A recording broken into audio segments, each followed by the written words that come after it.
What's up guys, this is George back again.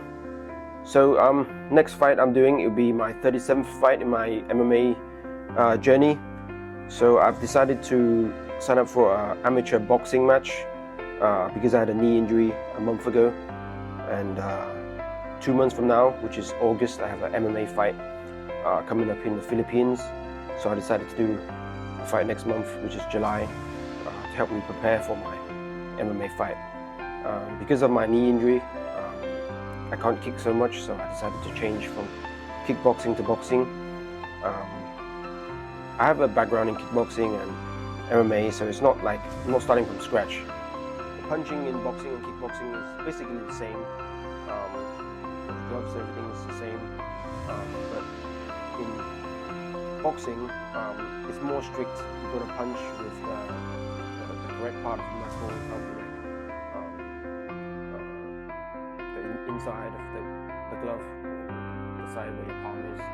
I have had a couple of amateur boxing fights, and both times I've been warned because I punched with maybe the inside of the palm side of the glove, and they said I was slapping, and they don't like that in boxing. So yeah, the punches need to be more clean in boxing.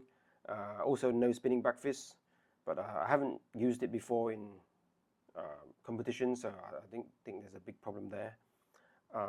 Difference-wise, the stance, I need to get used to a slightly wider stance for boxing, because I need to maybe slip more punches, because punches will be the only thing the guy will be attacking me with.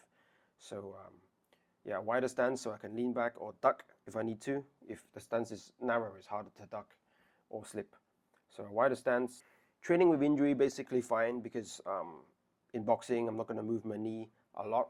If I do like a big sharp twist of my right knee, or if I twist very hard, there's a small pain, but generally speaking there's not like a huge amount of pain or difficulty training boxing for me.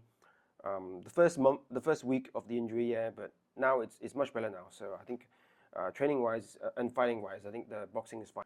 Like I said earlier, I'm getting old now. I'm 38, so there's not a lot of time left where I can fight competitively. So I would like to fight at least once a month. So even though there's a small injury, not small, but even though I have an injury now, I still want to fight next month because I need to stay active and get as many fights under my belt as I can before I get too old to fight. So yeah, I still like to fight even though I have some injuries. Strategy wise, I don't really have any particular strategy, because I don't like to have game plans for any combat sports I do, or any sports I do, because I think if something bad happens or you get punched or kicked, depending on the rule set, everything kind of goes out the window and you kind of get a bit messy. So I just like to stay fit, train every day, and just be mentally and physically as fit as I can for the fight, and just hope for the best, and just plan and expect that it will be messy, so that if something crazy happens, I expect it, because I don't have a particular plan to follow, so I just go hard and do my best. Yeah, so we'll see how it goes, and wish me all the best. Us.